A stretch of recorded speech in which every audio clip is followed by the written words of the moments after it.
Welcome back, Today is Sean. a special session. Yeah. Hello. Yeah, I think today, I think this is a special one. Today is a day we talk about a company that is not listed yet, but going to be listed soon. And for you guys who might be new into investing, there is a certain process that unlisted companies to go through before they become a listed company lah. So the process is called IPO. The long form, it's initial public offering, which means that this is the first time that the current owners of a company is actually maybe making more shares and sell it to the public, or they sell off the shares that they currently have on hand. So once that happens, then it becomes a public listed company. And today's man of the hour would be Mr. DIY. Yeah, he's a man because his suffix is Mr. So yeah, I guess all of us would know what Mr. DIY is. A company with a lot of storefronts all around Malaysia. And fun fact, I am currently in Singapore, and in Singapore I also see Mr. DIY over here. So, but yeah, before we go into the details, maybe let us know in the comments, are you going to subscribe to the IPO? If you are subscribing to the IPO, type yes. If you are not subscribing, type no. Before we start, of course, we wait for the crowd to come in. But yeah, I would like to bounce get a few opinions from Sean and also Chun Bing. So, Sean.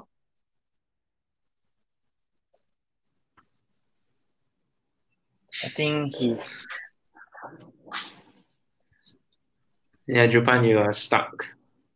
Oh, crap. Wait. I think we can carry on.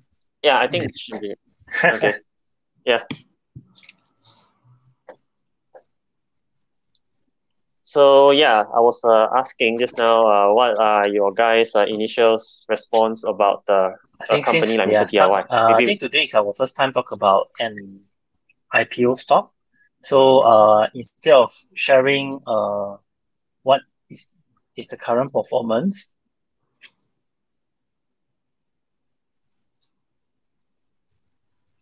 Okay, I think it's Trimbing's turn to get stuck. Okay. No, I'm not.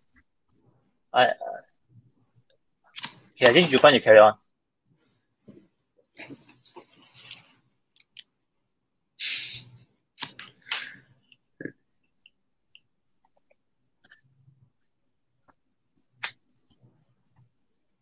I think he's stuck.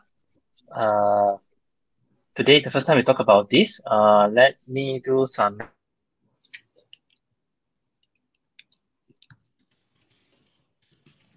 Is Chun Bing stuck?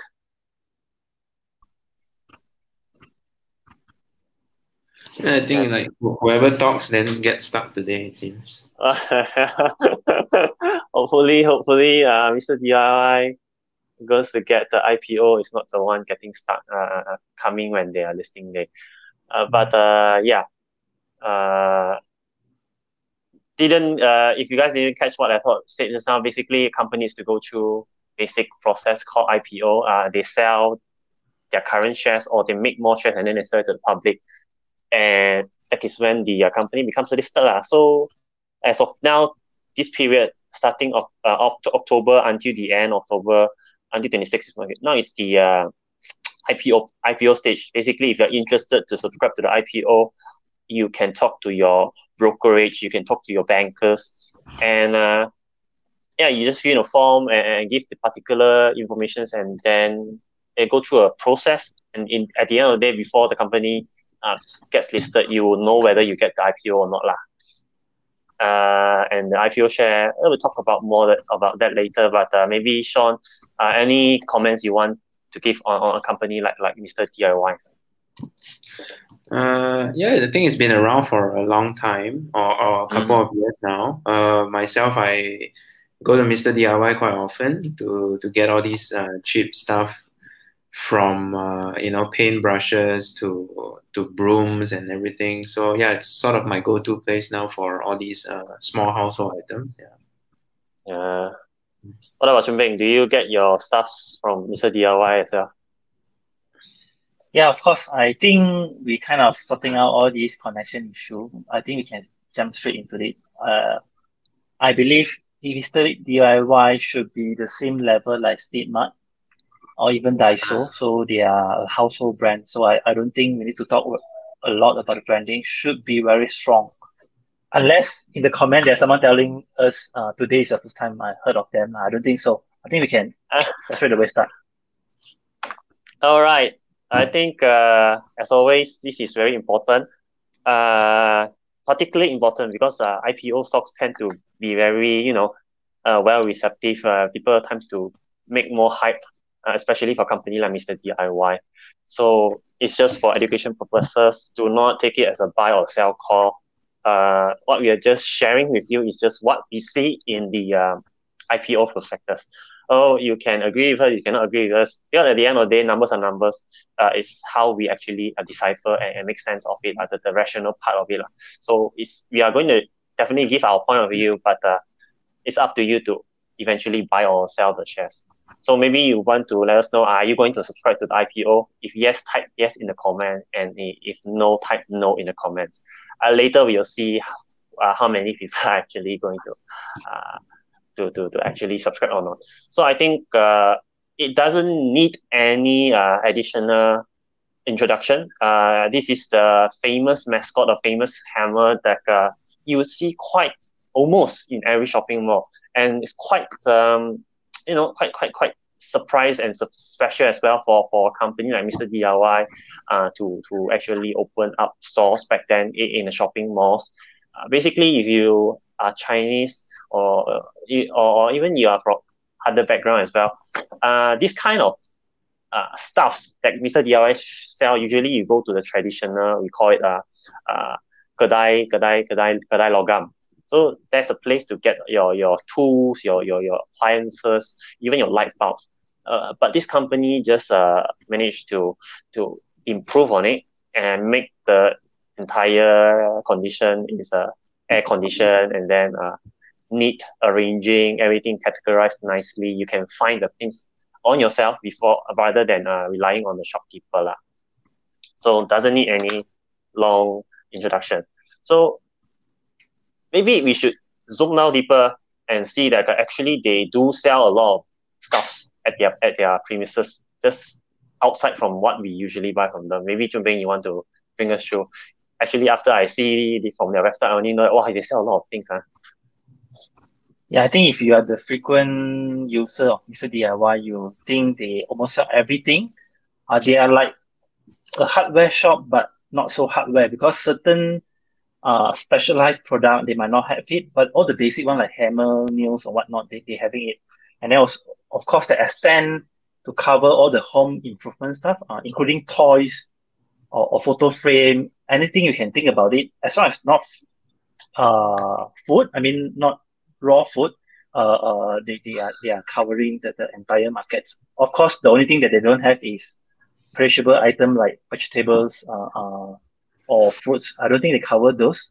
But bear in mind, they also cover all the biscuit and so on. So they are also selling food in some way. But I think we should go to the next slide, which is more important because it will let you guys know what is the thing that contributed back to their revenue. So like the photo that we share, maybe it's not clear to you because the word can be quite small if you're watching from mobile. So this is basically what they categorize. This is the 4 key things, which is the hardware, hammer and so on, but not very, very specialized one for industry use. And then the rest is household and furnishing. I think quite wide range. Thirdly is electricals. You need your power extension and whatnot, you can always get it there. And then also have stationery and sport equipment. Sports equipment. I'm quite surprised with sport equipment because personally I don't get a lot of things from there, but I do see some rackets, lower end rackets in there. And then others, I think this is the part that they cover all the toys, something into it. And probably the key observation on this part is you can see it's very consistent. So meaning they bring all these things in. Most of the people go there for their household and furnishing. That's why they call themselves as the home improvement go-to shop. So they managed to brand it that way, and a lot of people go there just for this. And then by the way, they have toys and all the electrical stuff. Then people will also try to get it from there. So this is how they set up their brand and has been consistent, even though there are a lot of shop being rolled out to different small town. It's still quite consistent. So I think this is a good part of it, but maybe you guys have any other thoughts? Yeah, Chun-Bing, just now you just speak about the amount, how they grew their stores, how they managed to open so much stores. This is a report that we got from the prospectus as well. So basically, if the words are too small for you, I'll just bring you through. So Mr. DIY, as of the time this report is written, they had around 640 stores. Now it's definitely more because the report was back then in early September. So over here, you can see they get compared with other players like One Stop Superstore, Daiso, Ubiso, Miniso, and also your Ace Hardware. And you look at the store count, up there you have Mr. DIY with around 600 plus stores, and the other competitors are just 80, 76, 71. So they're not even 100 stores. Even if they're having 100 stores, it's still a lot lesser than what Mr. DIY is having, which is 600 plus. So what are your thoughts about this, Sean, when you look at the store count for Mr. DIY versus its competitor? Yeah, so I think this is one very unique competitive advantage, right? Because you have the economies of scale. I think I compare Mr. DIY to Daiso, so it's almost 10 times more the store. So that means that, when they buy things, their cost will be, of course, much lower because they have 640 stores to supply to. Yeah, so that's a very unique competitive advantage for them. Yeah. So I think we also should emphasize what Mr. DIY does is they're just a trading company. They buy the tools from someone else, they put it on their stores, and we go to their store and buy it from them. So it's just like a supermarket. So basically, supermarket don't make the bread, don't make the fish, don't plant the vegetables. They buy it from someone else, the producers, and then they just put it in a shop, and then they just earn the price difference. So this is how actually Mr. DIY goes around with their business, but they are more specified into the home improvement segment. So I think one key benefits or strengths about Mr. DIY, even though they have a lot of stores, they are also quite into e-commerce, Chun-Bing. I think they only pick up this trend lately. I don't think they even have an app. I think this is the trend.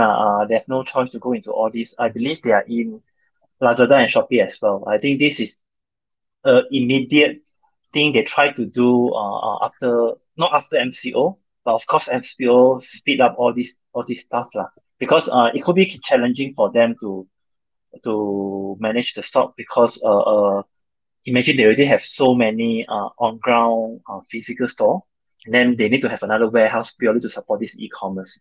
So I guess this is something they must do. That's why they also enable this channel. But unfortunately, we cannot see the breakdown by online or offline. We wish to share it with you, but we couldn't really get those figures. But of course, I think this is another channel. Just treat it like another shop for them to go to the markets. I don't think it's very big because it's relatively new. I think we can go to the next slide. So yeah, we talk about how many stores that Mr. DIY has. As of LPD, you see it's actually at 674. And what really surprises me and amazed me is that you look at the breakdown. It's all over Malaysia, and if you are from Sabah Sarawak, or if you have even been to Sabah Sarawak, you know that the roads there are terrible, not the best roads in the world. But to be able to expand to Sabah Sarawak and East Malaysia, we'll show the contribution later. But they have around 98 stores there, so it's almost half of what Central has, which is around 200 stores. So it's pretty much it pretty much says that I really have a way to grow in Sabah Sarawak. The roads may be terrible, but I'll still ensure the stores there gets well equipped, well stocked up of all the necessary items, and I can really grow within Malaysia. Be it a very busy and well connected cities in the peninsular side, but also in the small rural areas in Sabah Sarawak. So yeah, here we have it. The revenue breakdowns, the store breakdowns. You can see Central, of course, is the most because Central is definitely have more people. KL, Selangor areas, one of the most populated states in Malaysia. But you look at East Coast, North, and even South, Johor Bahru and Malacca. So also have 100 plus stores, which is quite strong. So they are not like very strong in Central, but weak in the other place. They are very well diversified in terms of their geographical coverages. And you look at the revenue as well. Yeah, pretty much diversified. So something bad happened to Selangor, never mind. I still have revenue coming from Perak. I still have revenue coming from Kuantan, Pahang, and Terengganu.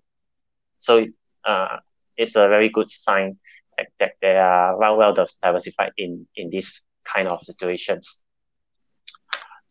So yeah, maybe you want to bring us through how rapidly that we see Mr. DIY grow their stores from 2017 until now. Yeah, at first when I know they wanted to go on IPO, I thought they will just ramp up over like 1 year and then try to lay out the expansion plan. I think this is typically how some of the company try to boost their value before they go on IPO. But when I see it from a year-to-year perspective, they sort of do it in a consistent manner. Maybe setting up a new shop is kind of difficult compared to that company that capture all user by giving out vouchers. So I was in the impression that I'm seeing more and more DIY. Technically, it's not happened within this 1 year because they want to go for IPO, but it's happening over the years. So it's not a worrying sign. But of course, later we'll share some of the finding. There's some indicator that you guys must take note because even though they have the economy of scale, you can keep on opening up new shop, but then just imagine the radius of coverage become more and more crowded. So let's say last time 5 taman supported by one Mr. DIY. Of course the sales is good lah. Then eventually the 5 taman got 2 Mr. DIY. Then still fine. It's at the optimum, but imagine it becomes 3 or 4, then it's not at the optimum level. They might cannibalize each other, and eventually some might not even do well, some might be at loss. So this is some of the things that we will share the figure later. So you guys might want to stay with us. So I think this is where I wanted to cover. Of course, the good thing is there's been opening up new shop lah. I think the number close down all those things is sort of like relocation and so on. Nothing big on because of losses, then they go and shut down. It's not about that. So yeah, I think when we talk about business where they have multiple stores, like your KFC restaurants, your McDonald's, or even your groceries like Giant, Aeon, Tesco. If you want to look at the entire company's growth, you also have to zoom down to see, because huge company's growth is contributed by all the small outlets, all the small stores. Eventually, if all grows, then only the company grows at a faster rate.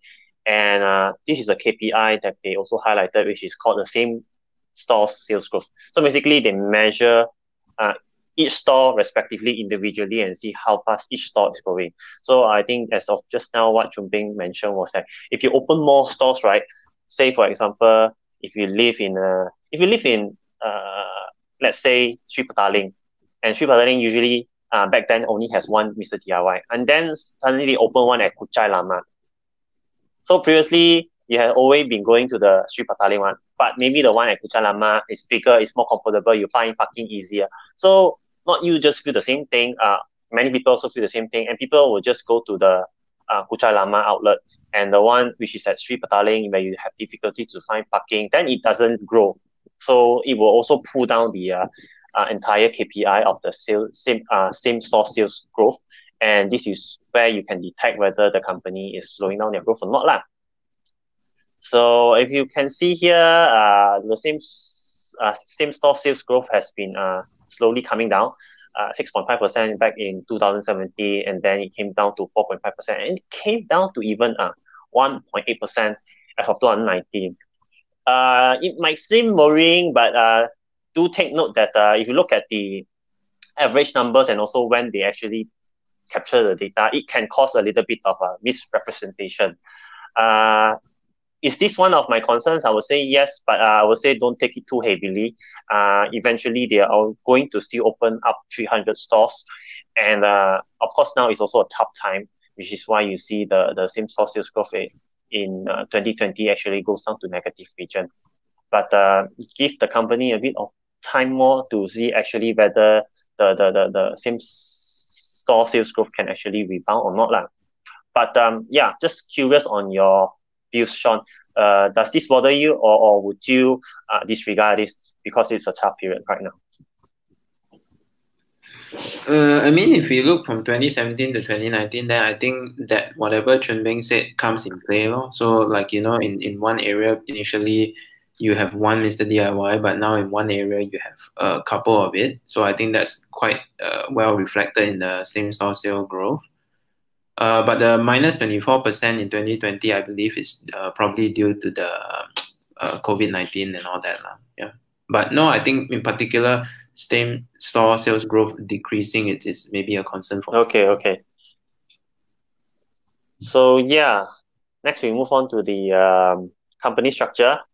So if you guys think it's difficult, so basically the Mr. DIY that you're buying or investing in, should you choose to, it's at the top there, MDGM, Mr. DIY Group Malaysia, and then they have 5 arms: your retailing, your trading arm, your e-commerce arm, your property investment arm, and also the IT services. So your retailing is basically how they segregate the entire Malaysia lah. So you have MDKK, which is Kota Kinabalu, and then Johor, and then Kedah. So all by subsidiaries as smaller company, contributing to the retailing part, your trading arm, and also your e-commerce, and also they have IT services Cube, which is the associate, and this Cube actually provides them the services to do their inventory, their stock level kind of management stuff lah. Jun Bing, anything you want to tap on or add on? Yeah, I think it can be quite small if I'm viewing from mobile phone. Like what Juvan has covered, I think the key thing is they basically own most of the stuff. The two family. The key thing is IT services. They only own 30% of it, but it's a good enough control on the company. So this IT company, what they do is they basically do all the system automation in terms of managing the stock, managing the supply chain. So you can see the outsourced, but I would say this is more like in-house. Majority of the things supporting Mr. DIY. So this is the only thing that you might need to take note, because in their document they highlight this is one of the risks. Imagine this guy just walk away, then they might have problem sourcing a new partner to do it. But of course, it's somehow what scale themselves as a 30% shareholder at the company. I think they have already put in all the precaution steps for all this. I think we can move on to the next slide. Yeah, I think this is one of the key highlights. You can take it through. I think maybe I want to ask Sean first. If you look at the IPO company and then they say, okay, I'm going to raise funds and this is what they want to do with the money, what really struck your first impression, Sean? To pay back borrowings, you mean? But I think what is more funny is if you read an article, a majority of the money will go back to the family. Yep. Yeah, I did come across such an article. Yeah, that's even more interesting actually. Yeah, so I think the key thing for this is basically they are raising fund purely to pay back the borrowing. Of course, you have the second item, talk about the expenses, but these expenses is what you need to get your company listed. So if you didn't go for IPO, you don't need to spend all this money, which is about 25 millions. So just think about it. They raise all this fund by giving out some of the shareholding is purely for settlement of the bank borrowing. So this is one of the biggest key point you should take note if you wanted to invest in Mr. DIY. But of course, we have a few more key things to take notes in the next few. Like maybe Jupan, you can share the next one. All right then. Yeah. So stay tuned. We definitely will be going in depth, very very in depth on the entire thing. Oh, this is way too small. Let me walk you through. So basically, revenue has been growing for Mr. DIY. They are doing around 1 billion every year. Back in 2017, 1.2 billion, and then 2018 it became 1.8 billion. So it's a roughly 600 million jump. And as of 2019 audited, they were doing around 2.2 billion. So it's another 500 million jump. We look at the net profit. The net profit actually also got increasing trend. You got it from let's see, around 270 million up to 300 million and up to 317 million. So the company is definitely growing, not just the top line but also the bottom line.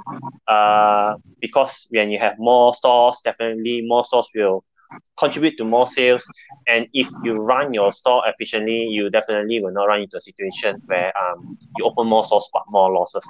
So from here, although it's just 3 years of historical data, it just gives you the impression that yes, I can grow, I can spend the money, I can continue to invest, put in more stores, and it doesn't mean that I will run into a situation where the loss is actually more.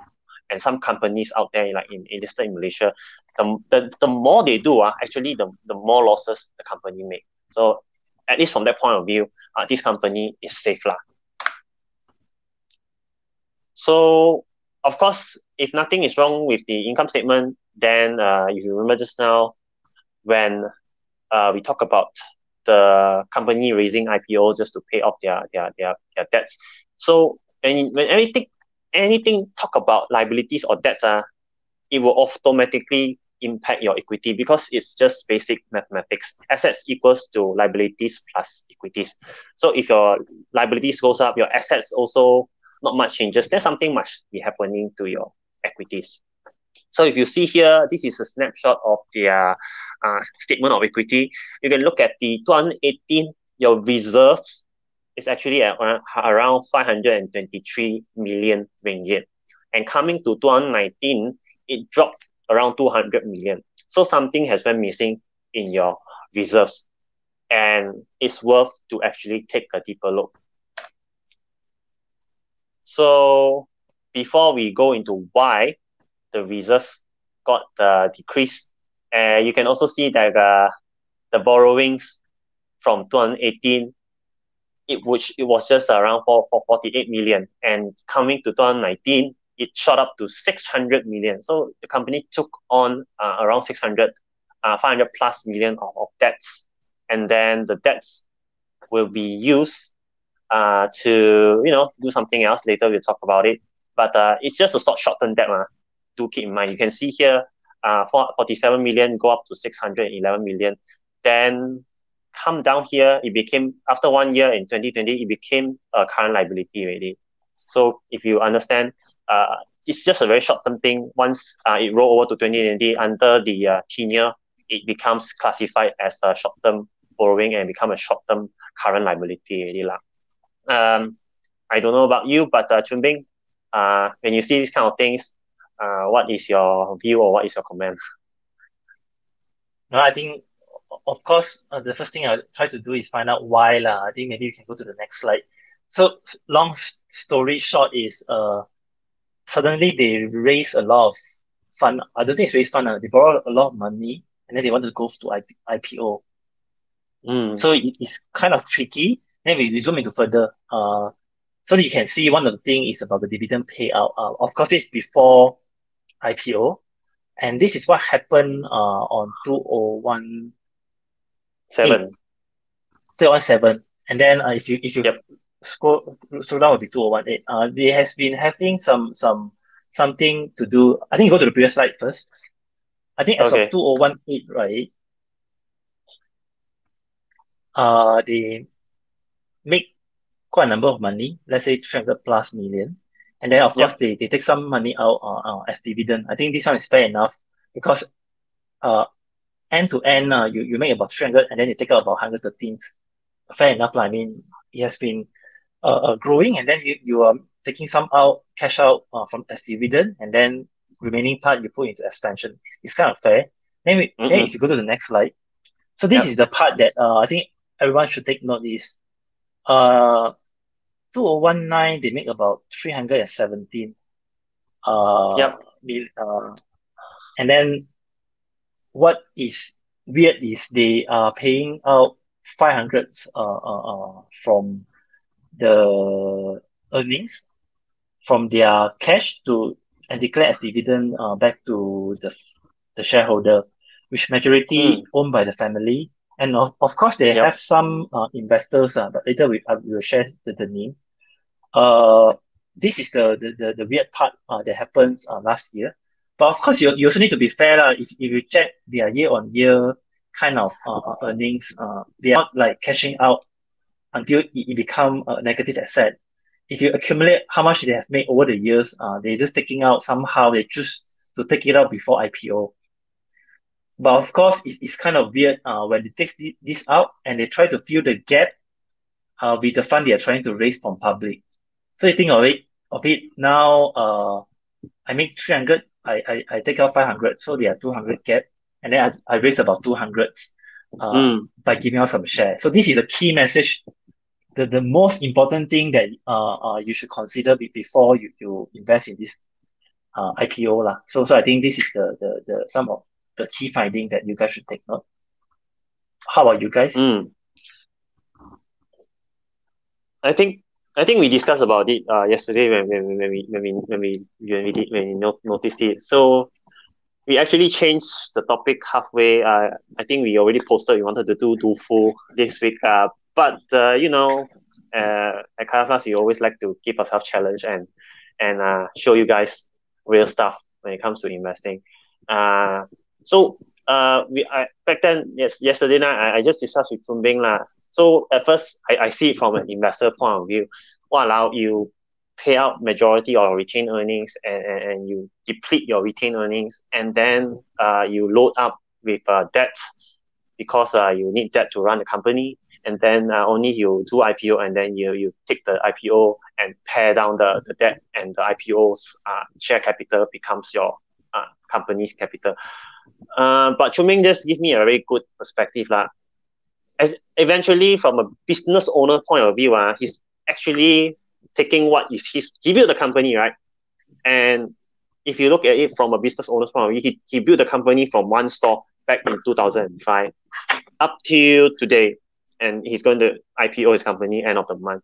He take back a bit more because he put in the hard work, he put in his effort during the early days from one store slowly to two, slowly to today close to 700. So from that justification point of view, you might say, okay lah, fair enough. Business owner grow his company, so we take back some retained earnings as his reward for being so hardworking for almost 20 years.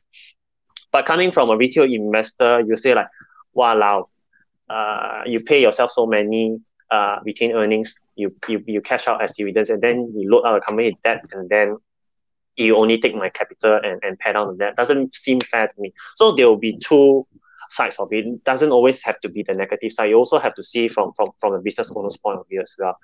Yes, the numbers may not look comfortable to you, but I just want you all to really look at it as a totality rather to be biased lah. Since a lot of other investing KOLs have been quite harsh on the company when it comes to this point, particularly this time. So I think it's very straightforward. When you see a company cash out in dividends and then load up with debt, it will straight away reflect in the cash flow from financing activity. You can see 133, the dividend paid in 2018, 2019, it went up to 500 million. And then the repayment of the revolving credits on the term loan, the numbers also slowly went up. So you always have to, keep track of all of this, and then only you can make a more, well-informed kind of decision. Sorry, the debt should be here. 18 million went up to 400 plus million. That is just term loan and also the revolving credit. So if you add up, the total borrowing is around 600 million. I don't know what you think, but Sean, what's your opinion when this kind of situation were to present itself to you like currently? What would be your comments? No, when you uncover the story as a retail investor, then you feel like it's a bit unfair. So the owner took out the cash, borrow more money, and you're paying for it. But then I think we need to go back to the fundamentals of an IPO. So normally people, when they IPO, right, of course they will use the money to pay down some debts, but ultimately they're actually using the money to, of course, expand the business further. But for this instance, for Mr. DIY, it seems that they're just using the money to pay off the loans. So that, maybe it's could be a better use of the IPO money. I think quite well spoken and commented. But I also want to give my another point of it. You see, and you read the IPO prospectus, the company did say that they're going to build another or grow another 300 stores. And now that you know that, I get IPO from you, I'm just going to pay off the debt. I don't need your cash to actually build more stores. So it does imply that the current business model is very cash generative. So you can look at it from another way. They take your money and they pay down the borrowings they currently have. But the current business model itself is already cash generative enough that they can use and reinvest into growing their store numbers. So it is not a capital intensive business, save from maybe the fact that when the owner wanted to cash out, he loaded up the company with debt. So if you can see past this and you also can justify that the company could be cash flow positive and very generative, it could make a very bull case for you to actually look deeper into this company.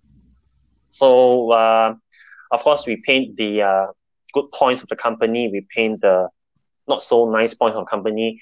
Ultimately, there are also points that maybe the company cannot control as well.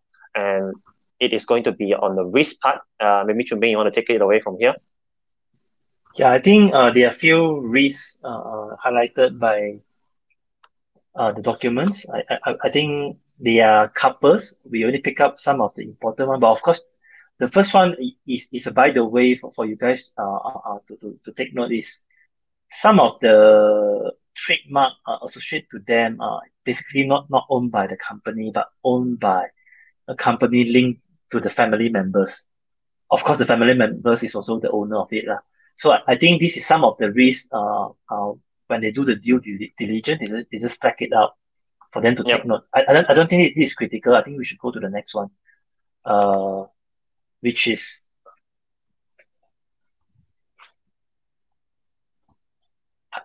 very important for you guys to take note. So you are thinking, like what Jupan say at the earlier of the session, maybe we are breaking up. But one of the point that he brought up just now is he can even see Mr. DIY in Singapore. Of course, we know this company is a locally built companies, and we wanted to participate in their growth story. I think this is the whole point of you buying a stock when they get listed, so that you can participate in the economies that might have potential or have an unfair advantage in the market. Yes, you might get the chance to participate in Malaysia and Brunei, but not to Singapore, Thailand, and so on. So this IPO is mainly for them to get money, but of course, it seems like they are trying to pay off the debt. But if they have the money left, of course, they will try to go and expand in these two countries only.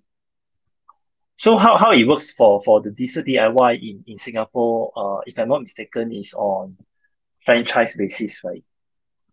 Maybe. That So one we are not so interesting of sure. it, yeah, we are not so sure because the whole key highlight in the document is about this. We raise this fund to cover some of the borrowing, Mm-hmm. particularly for the business DIY shop in these two countries. So you should take note. If you think this will give you the potential to go to other area in Southeast Asia, this might not the answer you wanted to hear. And then we Yep. can move on to the next point.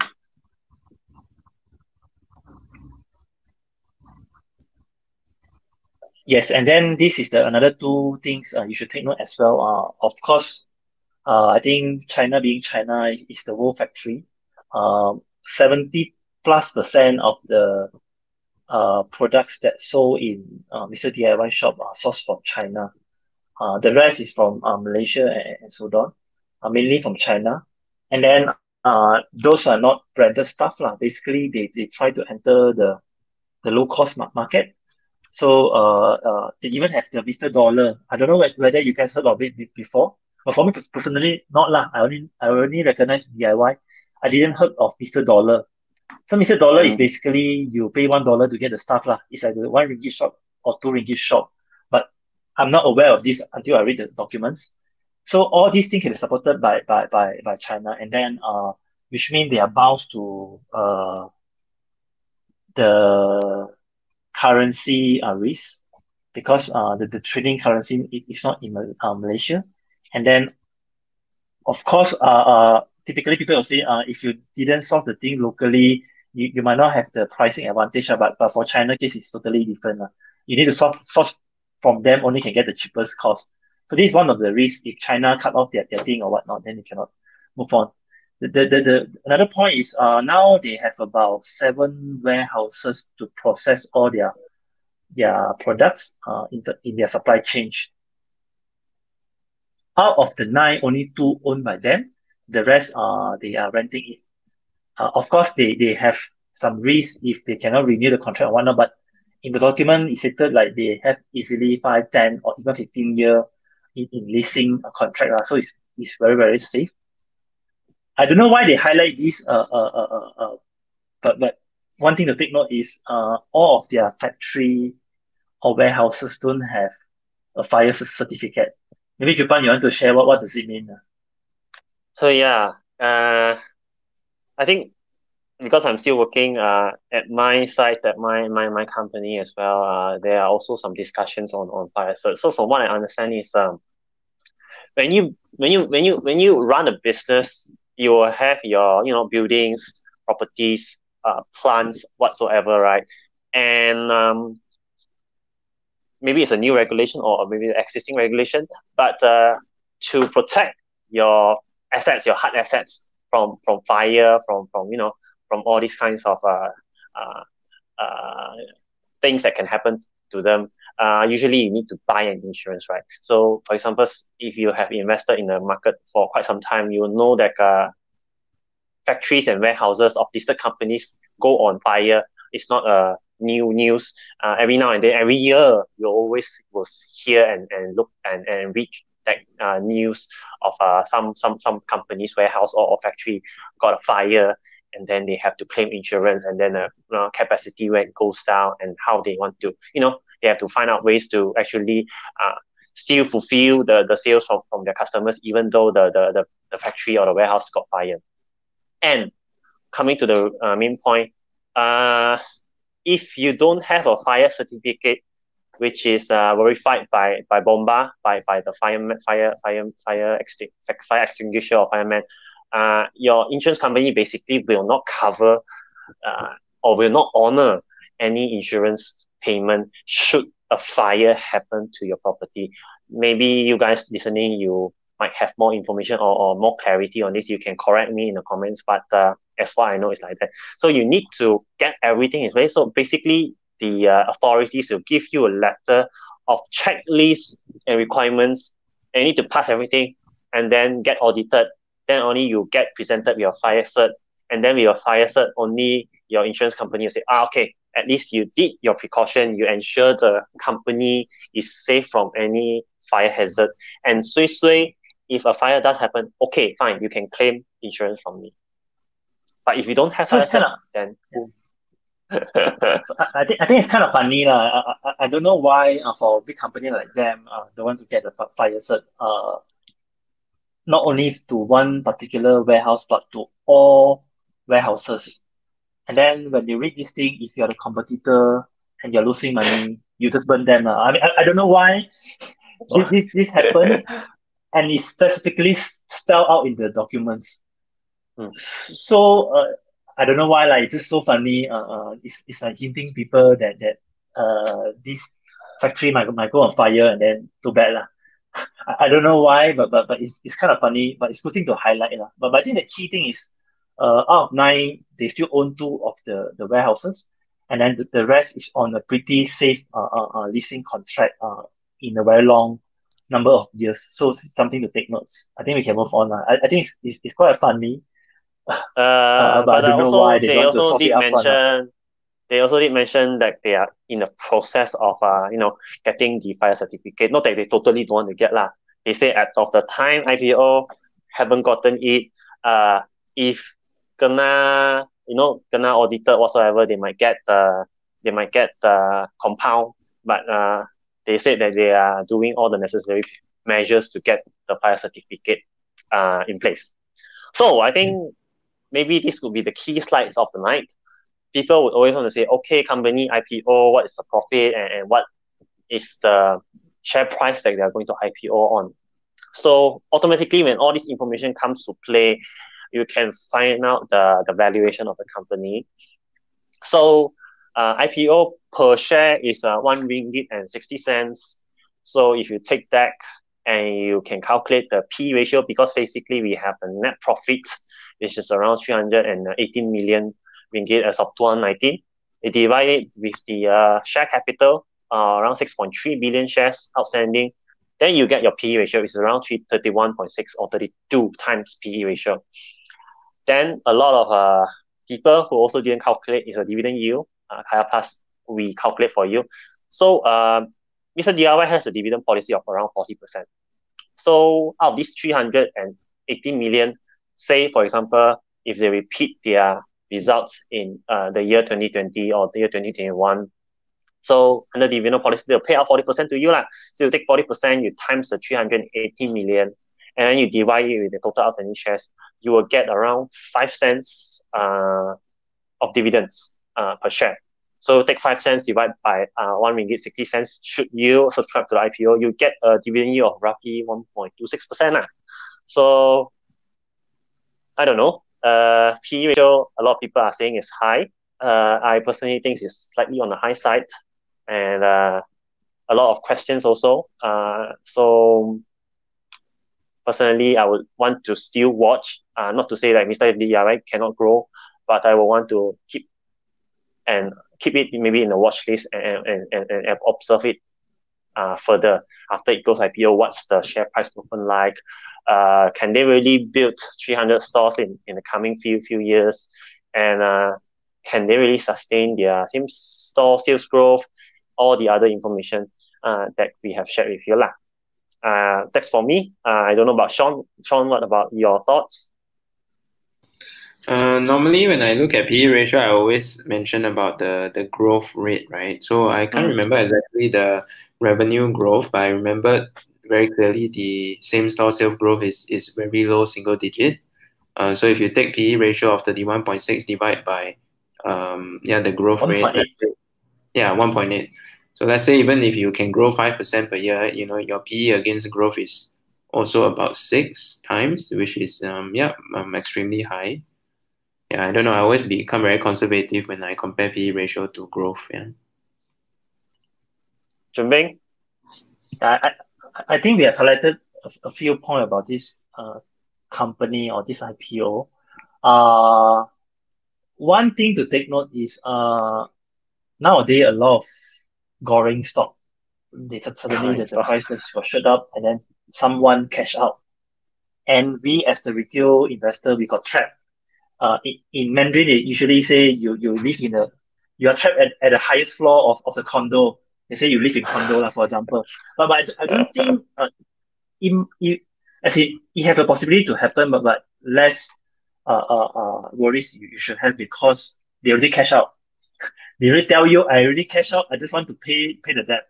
I'm not going to cash out anymore. I mean, this is a signal. If they cash out further, then you just remember these two families. These two families not they're trying to utilize the legal way to cash out more money. I don't think they'll do so. It's such a big brand. It's a cash cow for them for so many years. So this is one of the good sign for IPO. A lot of people say start out, they raise fund multiple round, like suddenly they go IPO, a lot of people cash out. Everyone happy. But for this case, right, yes, they cash out,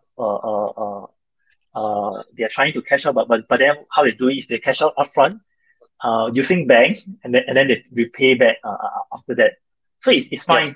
So you just need to think of it. It's somewhat already cash out, and this company is still relatively okay in terms of their asset, their cash position, and so on. The only thing that you might need to worry is what is the performance going to be like by end of 2020. So you can fairly guess that the 1.26% of dividend is too high, not going to happen. Because Yeah. I think, remember, we have one of the slide about the same store growth rate, Sales growth. is about Yep. negative. So just forget about it. About if you think I subscribe at this price and then I got dividend to cover some of it, no, it's not going to happen. But it won't be that crazy. Like suddenly go IPO 2 days later drop like hell. I don't think so lah.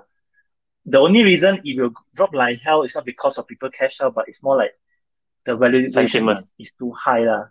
Mm-hmm. But I'm not sure about this, whether there's such policy that they must have Yeah. enough people to subscribe to the IPO before you can get. There's some threshold, right?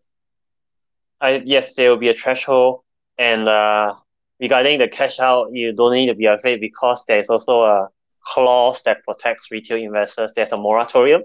The word moratorium happens again and appears again. So in this IPO, it states that the current substantial shareholders, your management team, the two families, once this company gets IPO, there's a 6 months moratorium. Meaning these 6 months, they cannot sell anything. So after you want to sell, they want to cash out more shares, they have to wait another 6 months. So within these 6 months, anything happen, it would not be from the substantial shareholders lah. So in a way, you can say that Chun Ping, I agree with what you say. The company owner rewarded himself already. There's no point for him to further do such damage to his company. And it's a cash cow business. Business can continue to generate cash and fund and grow. Doesn't need shareholders' money to capex, to do capex. Business model is solid lah. But I think the real question you need to ask is, can it grow? What would be the ceiling or the threshold where that would be the maximum number of Mr. DIY stores in Malaysia? That is a question that no one knows. That's a question that will only get unfold as we slowly monitor the company throughout the years lah. So I think that's about it. How we actually went through 100 plus 200 pages IPO document through the night and make it into a slide to share with you guys. So any questions, let us know. We will be happy to answer, and also we would like to also hear about your comments and thoughts. Do we have any questions? Shareholders from Hong Kong? I don't think so. Most of them are Malaysian. Store keep expand like I think it's okay lah. This is household brand. I think it's quite important.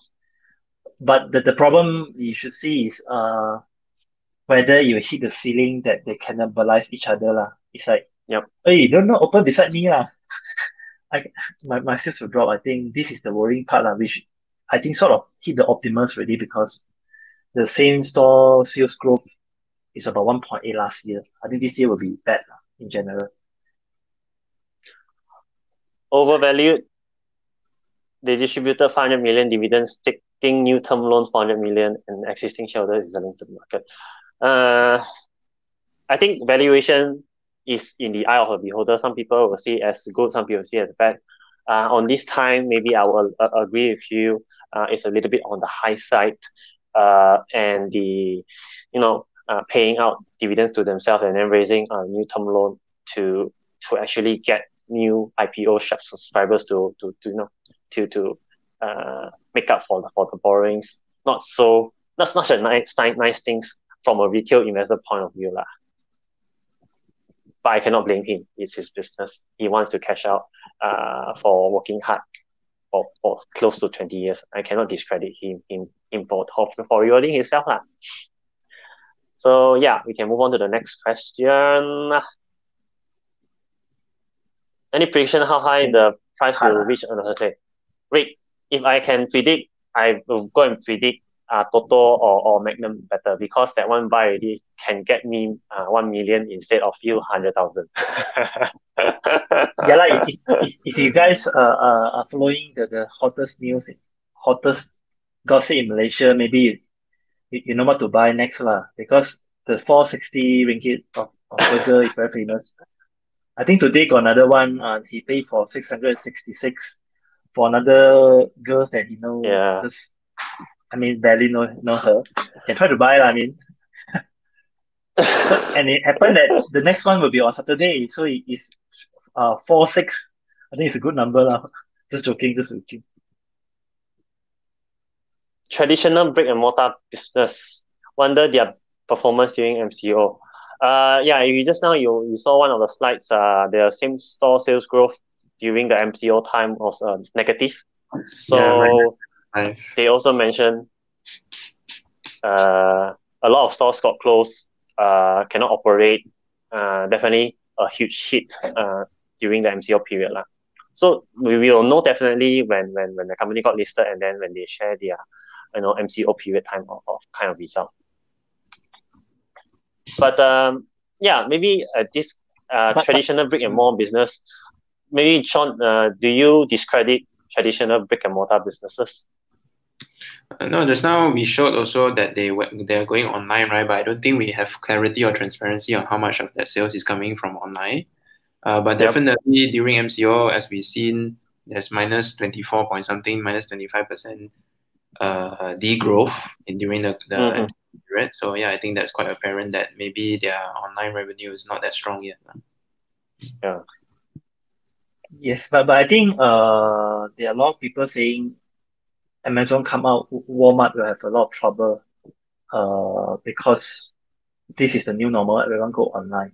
But I think in absolute value, if you didn't talk about the sales growth potential, I think Walmart is still doing pretty well, and they have a lot of fundamental strength that can keep them alive, and then they can find a way to crack it through.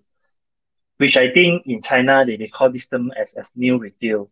It's an online offline integration kind of shopping experience where Jack Ma tried to bring to the table. So I think Mr. DIY it can be that way because their coverage is as good as Speedmart. Speedmart, I think their tagline is murah dekat or something lah. It's basically very near, very cheap. So I think Mr. DIY is trying to do that as well.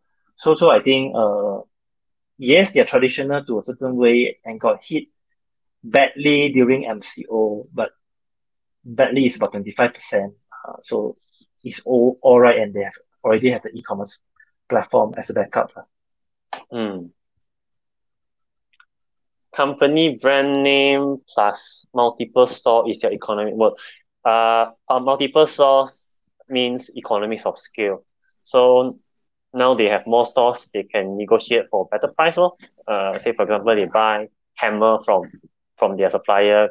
Previously, they only can buy 1,000 hammers because they only have 100 stores. Each stores have 10 hammers.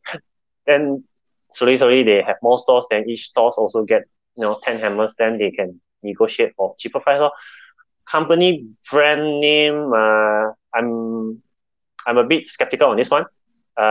Basically, I don't think there's a brand loyalty when it comes to hammer. You won't want to die buy a Mr. DIY brand hammer, a hammer that can, knock nails into wood or into anything is a good hammer. It doesn't have to be a Mr. DIY hammer. Just that the company managed to grow under the brand name and the genius of the founder lah. And he called his company Mr. DIY lah. I don't know about you. Maybe you can be a very loyal Mr. DIY consumer. You die must buy nails, die must buy battery light bulbs from Mr. DIY.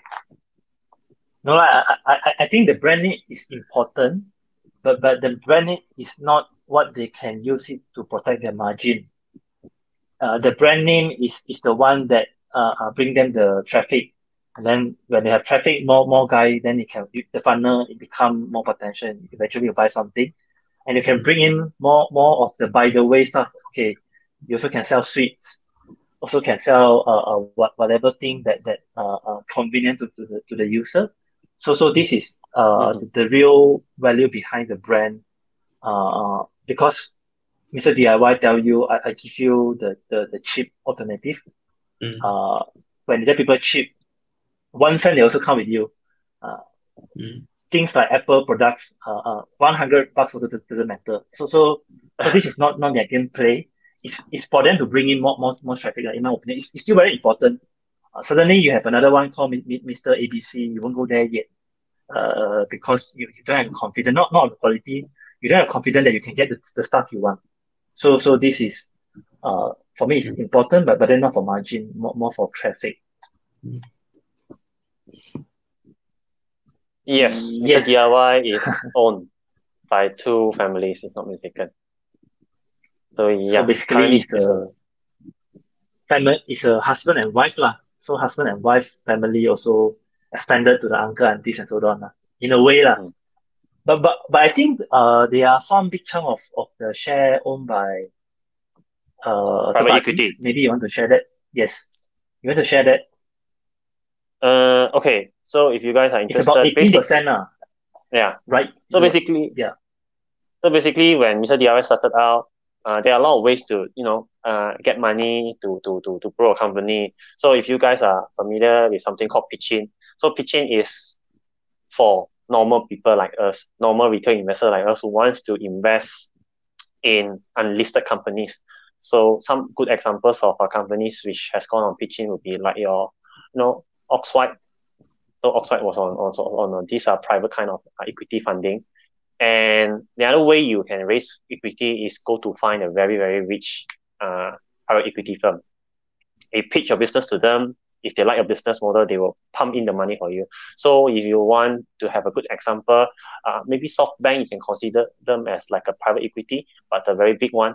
And they invest into companies like Grab.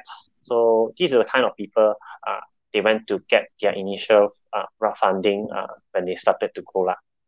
So as of what Junbing said just now, they own around roughly 18%, and the private equity is Creador.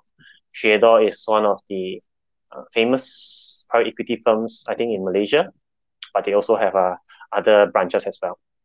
So yeah, and this IPO, the family and also Creador also, take profit a bit. So yeah, I think a lot of people are very sad, come and complain to me. We suddenly changed the topic. No Dufu. Dufu will be on next week. Stay tuned. We actually prepared everything already, just that we skin itchy. We go and change the topic halfway because we thought IPO would be more exciting. But JW, nevertheless, stay safe, and we'll meet you next week on Dufu. Definitely, it will be Dufu.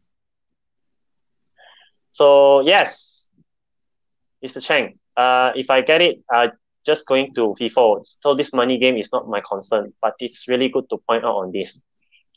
Yeah, I think, of course, maybe the share price will most likely go up on IPO. If you get it on IPO, at least you have the strategy you are going to do FIFO. So yeah, I wish you all the best, and I hope you stick to your game plan and make some tidy small returns. Break. Why is first half 2019 as unrelated, but the first half of 2020? Good question as well. I also don't know. This I cannot answer you. Yeah, this is also one of the concerns we have. They want to emphasize notion like fire incident happen. I think it's to just spell everything, put everything on the table. These kind of things would happen. If you look through their IPO, they state out a lot of kind of risk in their businesses, or we may not be able to grow our stores as we promised or whatsoever. So it's more of like documentation purposes lah. And Yeah, if you they even say insurance cannot cover certain things. Suddenly people don't like Mr. DIY. I think a lot of common sense stuff, they just put it in, but we just point out a few things that we find it something you guys should take note. I still wonder when and waiting farm fresh to IPO. So maybe yeah, when, Darren saying maybe when there is a time we will cover that. Yeah. I think if Farm Fresh were to go IPO, it would be quite interesting. Fair value, Dave Ng. I think if you look at a few articles and reports, usually retail PE, fair PE is around 14, 15, that kind of region. So either the share price drops to, the valuation around 14, 15, or even 20 times, then you might consider it fair. Or if the company suddenly has a growth story that can further propel their growth 2 times as of current, then it will bring down your 31 PE to roughly 15 PE. Then you might consider the company fair lah. But 31 for brick mortar, not my cup of tea lah. Taryn, what catalyst can really see help expand their business extensively to become a growth stock? If they manage to pivot their company to other products, because right now, right, they are selling hardware, home improvement things, and these are things that you buy once, and maybe for the whole month you never step into a Mr. DIY shop. Because when you buy batteries, you don't just buy one battery. You buy a pack, and even if you just finish one pack, that will probably take around 2-3 months, or even it can last you half a year. So the things that Mr. DIY sells must be so consumable, like your groceries, that people keep on going back to them. And when people keep going back to them, people keep making repeating sales, then only you can see the sales stack up. Then they sell more and more in terms of volume, and then they also earn more and more because the cost gets even out. Then you can see that finally, this business can grow much more further. But as of now, home improvement hardware tools, you don't go to Mr. DIY to buy hammer or nail every week, right? Once in a month to get your necessary tools that you need, and then you do whatever improvement. That's it. And you don't hammer your house every week also. You only do it once in a blue moon when you need the stuff. I don't have the stuff.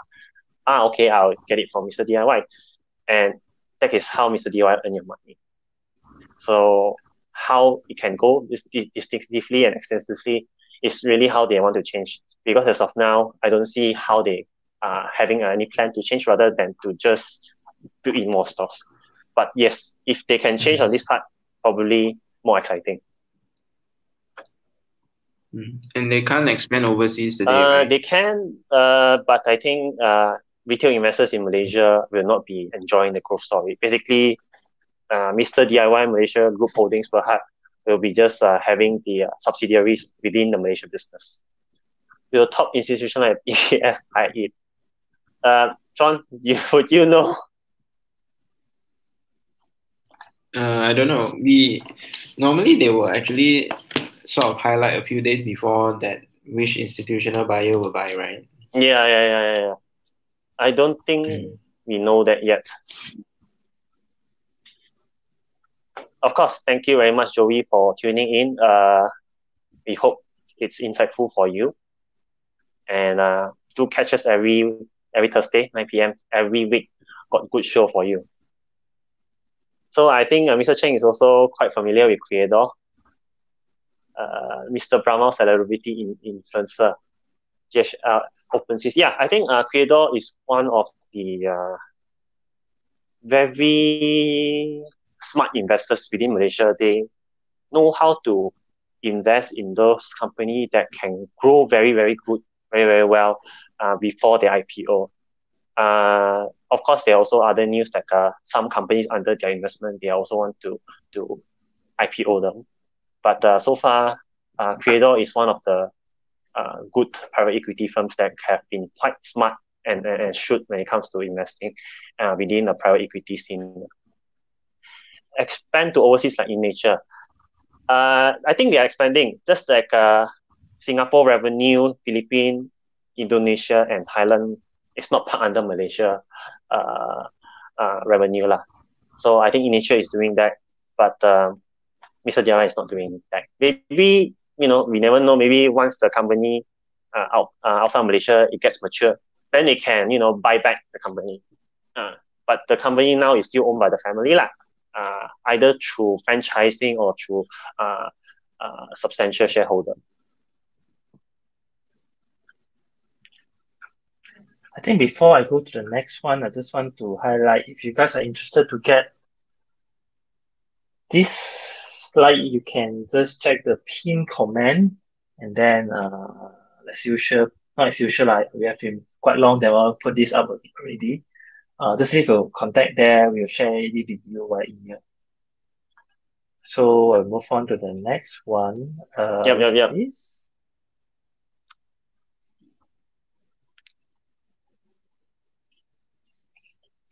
Yes, I think besides Mr. Dollar, right, they also got Mr. Toy lah. So they are trying to bring affordable stuff into their through the physical store that already attracting quite a big number of traffic. So I think you might see more Mr. coming out in the coming years. But of course, they didn't put in the plan. But I think both for us to check out lah. It's good that they expand to the other verticals for them to bring in more revenue. Yeah, for example, this. Yeah, I think they sell sweets, they sell junk food, they sell everything that is that has a long shelf life, or things that don't have a shelf life, like your hammer and nail. Frame, another IPO company. What's say? KIV, a lot of company in our list. I think when we delay DoFu, there are a lot of people come complain or show me sad faces. I'm also looking forward to DoFu. We will KIV this Frame. Thanks for the suggestion, Raymond. Also another, I haven't looked into it. I don't know what it does yet, but if we have the time to catch EcoFrame as a late night show before they go IPO, definitely. But next week, confirm DoFu. So there you have it. I hope this session was beneficial, knowledgeable, opens your eye at how we read through IPO prospectus, how we look at the numbers, how we connect the dots. Sometimes you may read it through and you catch no balls. So we catch the ball and we show you, this is how everything aligned together, and we show it to you. Of course, there will be rewards, and also there are risks when you invest in IPO companies. Do your own due diligence. We may also be, incorrect. You might want to rewatch our whole session on YouTube, and then you read through the prospectus, and then you tally back. Make sure KayaPlus never tell lies or twist the information or twist the info. And then if we do, let us know in the comments. It will be very good to, have a two-way kind of learning experience from you guys as well. So okay. I guess before we log off, Yes. See you guys next week. Definitely catch us with DoFu. Same time. Bye-bye. Bye-bye.